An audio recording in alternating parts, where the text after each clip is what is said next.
Hi friends, ಎಲ್ಲರೂ ಹೇಗಿದ್ದೀರಾ? ಎಲ್ಲರೂ ಚೆನ್ನಾಗಿದ್ದೀರಾ ಅಂತ ಭಾವಿಸ್ತೀನಿ.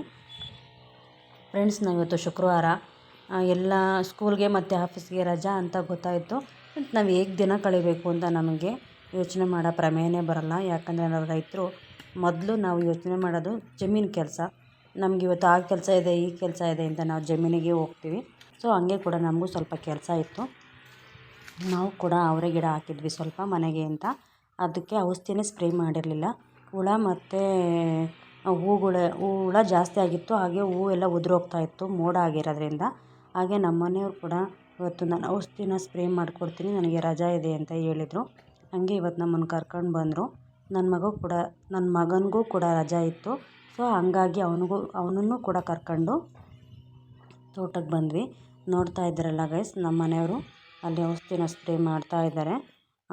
ಫ್ರೆಂಡ್ಸ್, ನಮ್ಮ ಮನೆಯವರು ಏನಾದರೂ ತೋಟಕ್ಕೆಲ್ಲ ಬಂದರೆ ಈ ಥರ ಶೂನ ಯೂಸ್ ಮಾಡ್ತಾರೆ. ಯಾಕಂದರೆ ಆ ತೋಟದಲ್ಲಿ ಜಾಸ್ತಿ ಹಾವು ಎಲ್ಲ ಇರುತ್ತೆ. ಈ ಬೇಸಿಗೆ ಟೈಮಲ್ಲಿ ಬಿಸಿಲಲ್ಲಿ ಇಲ್ಲಿರುತ್ತೆ ಅಂತ ಗೊತ್ತಾಗಲ್ಲ.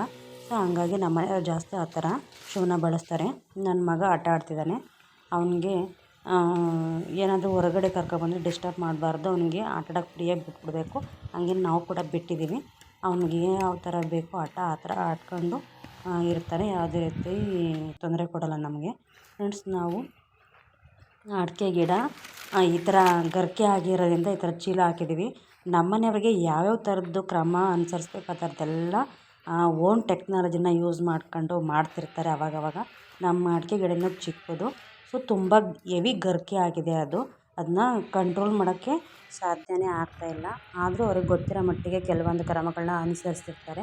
ಯಾಕಂದರೆ ಅಡಿಕೆ ಗಿಡನ ನಾವು ಈಗ ಚೆನ್ನಾಗಿ ಮೇಂಟೈನ್ ಮಾಡಿ ಅಥವಾ ಪೋಷಣೆ ಮಾಡಿದ್ರೆ ಸಾಧ್ಯವಾದಷ್ಟು ಬೇಗ ಬರುತ್ತೆ, ಹಾಗೆ ಚೆನ್ನಾಗಿ ಬರುತ್ತೆ ಅನ್ನೋದು ಒಂದು.